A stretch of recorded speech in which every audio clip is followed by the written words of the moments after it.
The unspoken agreement.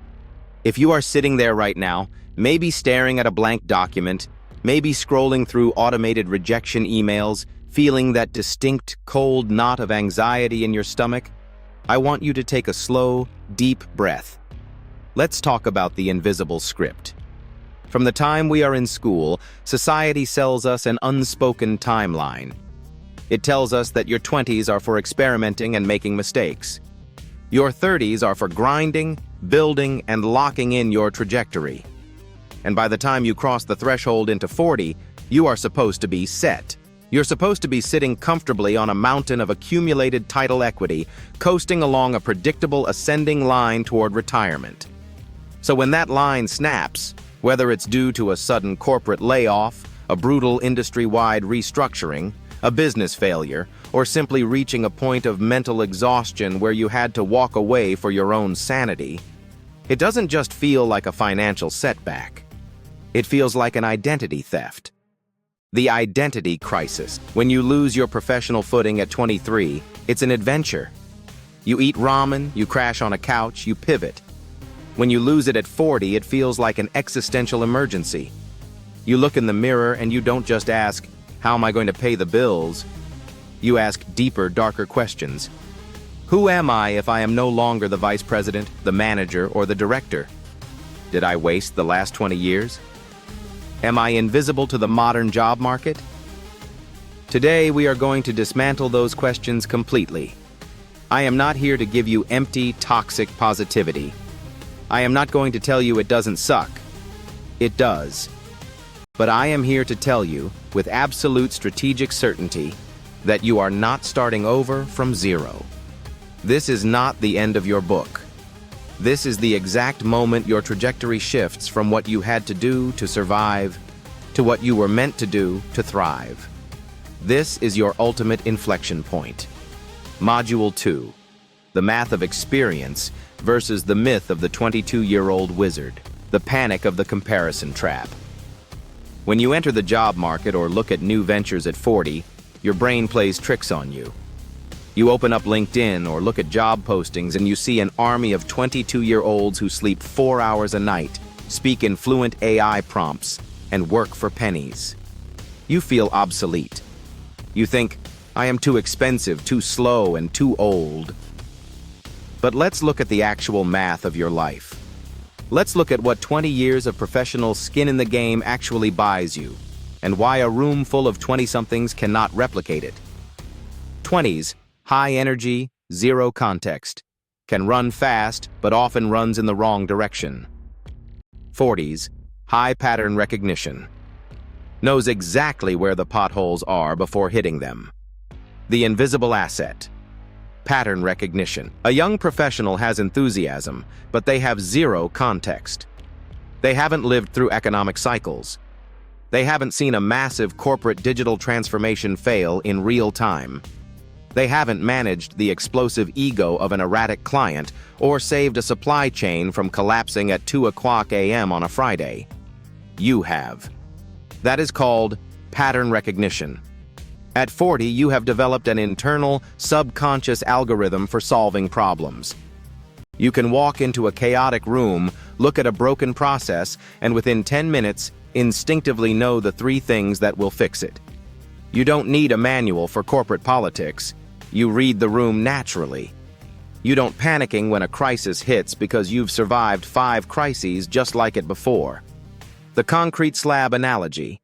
When you lose a job or a career path at 25, you lose your foundation because you barely had one.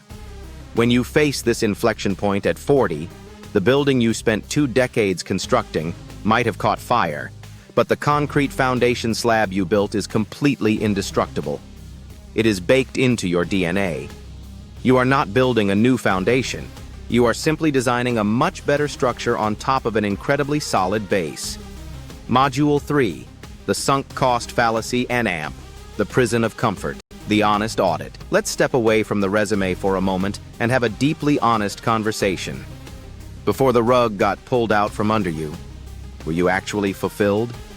Were you waking up every Monday morning inspired by the impact you were making, energized by the problems you were solving?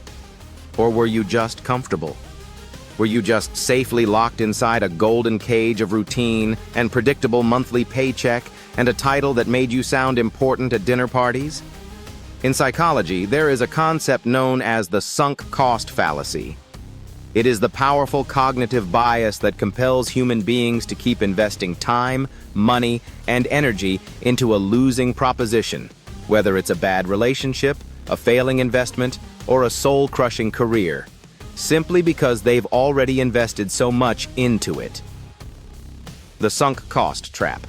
I have been doing X for 15 years. Therefore, I must do X for the next 20 years. This is a logical prison. The eviction notice from the universe. When you are in your 30s, you build this cage day by day. You tell yourself, well, I've been a systems analyst or a retail manager or a corporate accountant for 15 years, so I guess that's just who I am until I retire. You accept a slow, gradual decline in your passion because the cost of changing seems too high. Unemployment at 40 is a violent, painful, but ultimately necessary shattering of that cage. Think of it this way. The universe just handed you a mandatory eviction notice from your comfort zone. If you had stayed there, you would have safely, quietly withered away for the next 25 years. This crisis, as terrifying as it feels right now, has done something you never would have had the courage to do for yourself. It has completely cleared the canvas. It forces you to answer the one question you've spent a decade avoiding. If I could design the second half of my professional life entirely from scratch, knowing everything I know now about what I love, what I'm good at, and what I refuse to tolerate, what would it look like? Chitalik. 1930. Module 4. Deconstructing your professional DNA. The skill audit. Visual.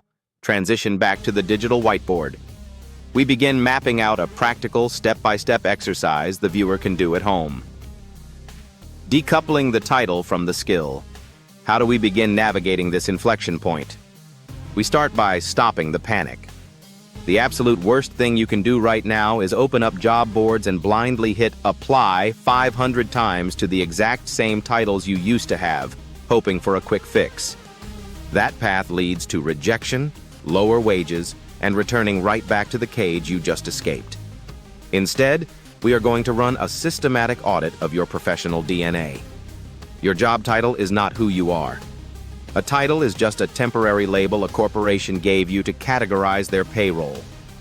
We need to decouple your past titles from your actual superpowers. The DNA Deconstruction Matrix. Take a piece of paper and divide it into 3 columns.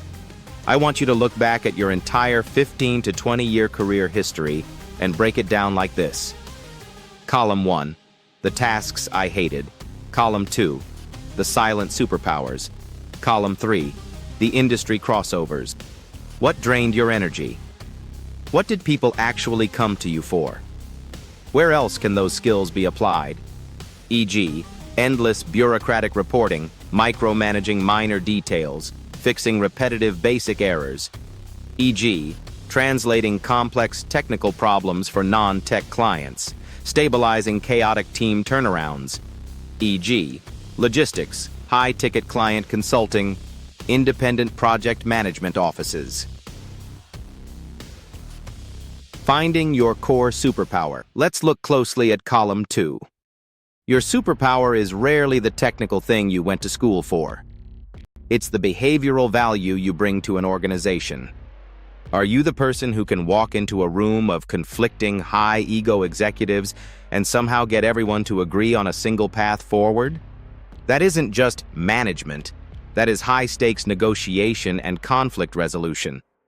Are you the person who looks at a highly disorganized operational supply chain and instinctively sees how to streamline it to save 15% on overhead? That isn't just logistics, that is architectural systems thinking. Once you identify these core superpowers, you realize they are completely agnostic to any single industry. They are portable. You can take them out of corporate retail and drop them into tech, healthcare, manufacturing, or your own independent venture. Module 5, the Midlife Strategic Playbook. Step 1, activating the Dormant Network. Now that you know your core superpowers, How do you deploy them? You don't do it through traditional HR front doors. You do it through the absolute highest value asset you've accumulated over 20 years, your dormant network. When you are 22, your network consists of your classmates and your entry-level peers. They don't have the power to hire anyone. But when you are 40, your network is entirely different. Think about the people you worked with 5, 10, or 15 years ago. Think about the vendors, the clients, the assistant managers, the colleagues who saw you perform under pressure. Where are they now? They aren't entry-level anymore. Over the last 2 decades, they have risen. They are now vice presidents, chief operations officers, business owners, and founders. Your next opportunity is sitting in their hands, but you must approach them correctly. The script for reconnecting. Never reach out with a desperate message saying, "Hey, I just got laid off. Do you have a job?" Desperation kills value. Instead, reach out with a message of evolution. "Hey, it's been a while since we worked together on that project back in 2018. I'm currently transitioning into the next major chapter of my career, shifting my focus heavily toward insert superpower. I know you've been doing incredible things at your current company, and I'd love to grab a quick coffee or a 15-minute call just to catch up, see what challenges you're tackling these days, and share what I'm building."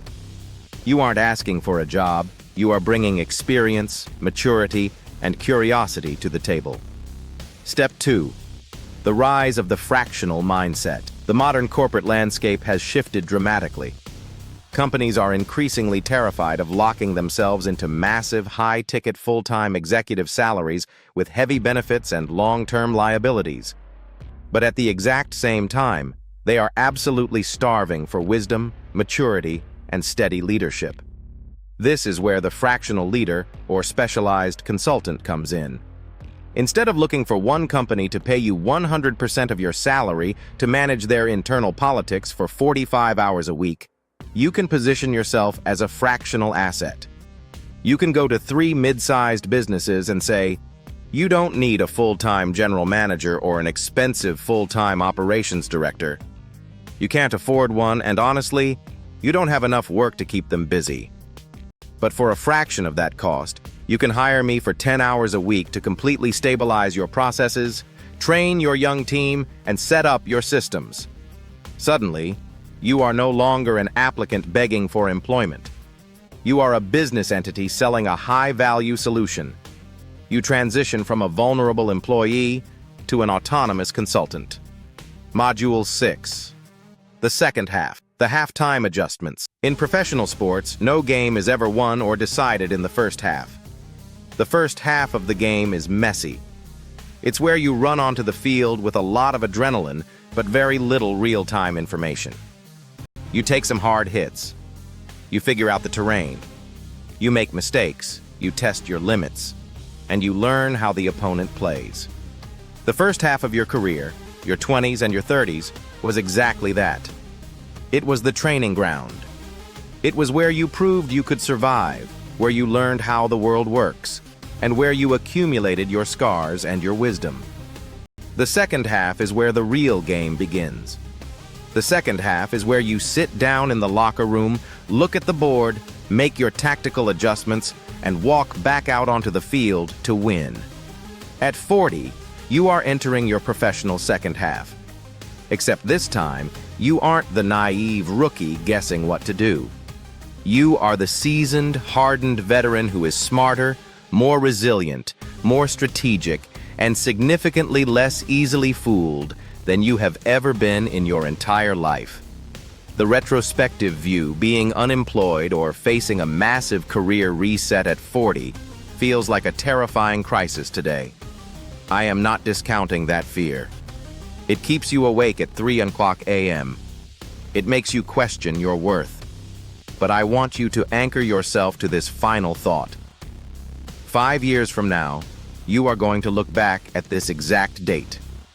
You are going to look back at the room you are sitting in right now, the anxiety you are feeling, and the blank screen in front of you. And you are going to smile, take a deep breath, and say, "Thank God that happened. It was the only wake-up call loud enough to break me out of my comfort zone and force me to build something truly mine. Your most impactful work, your most lucrative years, and your most profound professional fulfillment did not happen in your youth. They are waiting for you right now, right on the other side of this transition. The canvas is clear. The foundation is unbreakable. Stand up, dust yourself off, and let's go build the second half.